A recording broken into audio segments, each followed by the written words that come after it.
Break के बाद आपका एक बार फिर स्वागत है। हम लगातार बात कर रहे हैं पटना ब्लास्ट के रांची कनेक्शन की और इस बीच नक्षत्र न्यूज एक अहम खुलासा करने जा रहा है। और अब जुड़ेंगे अपने सहयोगी गौरव प्रकाश के साथ, जिनके पास ज्यादा जानकारी है। गौरव, क्या लगता है कि जिस तरह से रांची से कनेक्शन जुड़ते हुए नजर आ रहे हैं आईएम के, एक बार फिर इससे क्या लगता है कि स्लीपिंग जोन बना हुआ है रांची?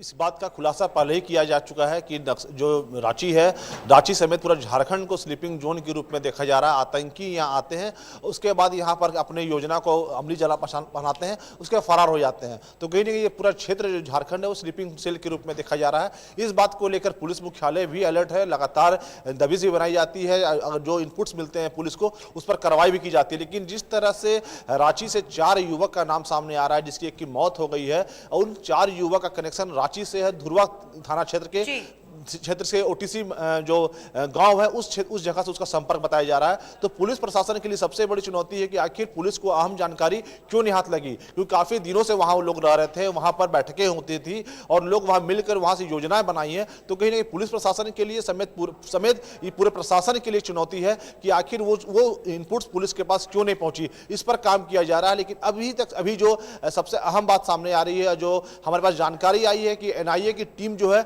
वो रांची पहुंच चुकी है। साकेत कुमार जो एसएसपी हैं, उनके नेतृत्व में काम किया जा रहा है, जांच की जा रही है। तो इस पूरे मामले को लेकर अब जो है जो जांच की प्रक्रिया उसको तेज कर दी गई है। लेकिन अभी तक कुछ खास इनपुट्स, खास जानकारी नहीं मिल पाई है। कल जो रेड हुए थे, उस रेड में जो दस्तावेज बरामद हुआ था, उस दस्तावेज के बाद उसके बाद पुलिस अलर्ट हुई है और छापेमारी करके जानकारी इकट्ठा कर रही है। सबसे अहम सवाल गौरव यहाँ यही उठता है कि जब कोई बड़ी घटना घट जाती है, उसके बाद पुलिस सतर्क हो जाती है, अलर्ट हो जाती है।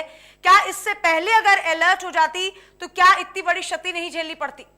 देखिए, झारखंड को स्लीपिंग जोन के रूप में देखा जाता है। इसके पहले मंजर इमाम की गिरफ्तारी हुई थी। आपको याद होगा कि वो उसकी गिरफ्तारी रांची के काके थाना क्षेत्र से हुई थी और वो बरियातू का रहने वाला था। इसकी गिरफ्तारी को लेकर एनआईए की टीम यहाँ 4 बार इसके पहले आ चुकी है। उसके बाद उन्होंने पूरे मामले को खंगाला था, जानकारी दी थी। लेकिन उसके बाद जो पूरी जांच की प्रक्रिया भले तेज की गई, मंजर इमाम गिरफ्तार भी हुआ। लेकिन उसके बाद जो झारखंड में जिस तरह से करीब 70 से 80 नाम बताया गया है जो कि वांटेड है, एनआईए जिसे वांटेड के लिस्ट में रखी हुई है, उनकी खोज करी। लेकिन उसके बारे में पुलिस के पास खास जानकारी नहीं है। तो कहीं ना कहीं अगर जानकारी होती है, पुलिस इस पर काम करती, तो कहीं ना कहीं पूरे मामला का इस तरह की जो घटना घटी उन्हें घटती।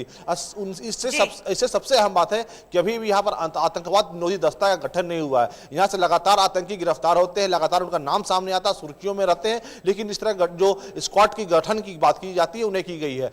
केंद्र को यहाँ से प्रपोजल भेजा गया है, पुलिस मुख्यालय ने प्रपोजल भेजा है, राज्य सरकार ने कुछ अनुशंसा भी की है, लेकिन उसके बावजूद यहाँ पर गठन नहीं हुआ। स्क्वाड का, आतंकवादी निरोधक दस्ता का गठन नहीं हुआ है। तो ये भी कहीं ना कहीं हमारी चूक मानी जा सकती है। अगर गठन होता तो इस तरह का वारदात जो होते, उस तरह का वारदात नहीं हो सकती है। जी बिल्कुल, आपने सही बताया कि अगर कहीं ना कहीं सतर्कता बरती गई होती तो इतनी बड़ी घटना नहीं हुई होती। साथ ही साथ गौरव, एक अहम सवाल यहाँ ये भी उठता है कि जिस तरह से इस बड़ी घटना के बाद डोरंडा और बरियातू में भी छापेमारी की गई है, क्या कुछ अहम सुराग मिले हैं अभी तक? देखिए, कल जो है वो धुरवा थाना क्षेत्र में छापेमारी की गई थी। आज एनआईए की टीम आई है। एनआईए की टीम इसके पहले बरियातू गई थी, जहां मंजर इमाम का घर था। अब मंजर इमाम एक अहम शख्स माना जाता है, आईएम के लिए काम करता था और उसके पास कुछ अहम इनपुट्स भी थे। तो गिरफ्तार होने के बाद उससे पूछताछ भी की जा रही थी और हो सकता है कुछ अहम जानकारी मिली होगी और उस जानकारी के अनुसार पर काम किया जा रहा है, क्योंकि उसका ताल्लुकात सिमी से था।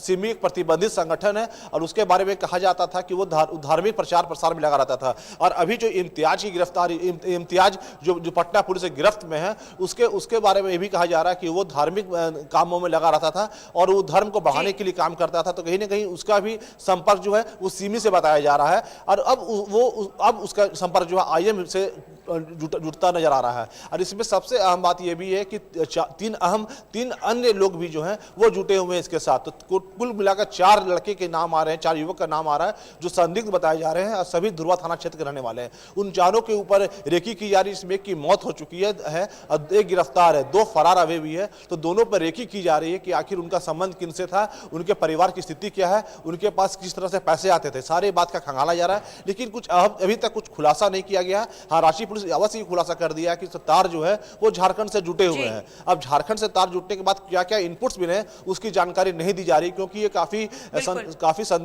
गंभीर मामला है और इस पर केंद्र सरकार भी इस बात को को लेकर रिपोर्ट बिल्कुल, मांगा आपने है। सही बताया कि ये काफी गंभीर मामला है, एक संजीदा मामला है। धन्यवाद गौरव तमाम जानकारियों के लिए। तो आपको बता दें कि कहीं ना कहीं इंडियन मुजाहिदीन के तार एक बार फिर जुड़ते हुए नजर आ रहे हैं झारखंड से। जो पटना में बम ब्लास्ट हुआ है उसके कनेक्शन साफ तौर पर झारखंड से जुड़ते हुए नजर आ रहे हैं। पुलिस जांच में जुटी है, एनआईए की टीम भी पहुंच चुकी है। देखने वाली बात यह होगी कि आखिरकार और क्या कुछ अहम खुलासे होते हैं जांच के बाद। यहां रुकेंगे एक और छोटे से ब्रेक के लिए, पर जल्द वापस लौटेंगे।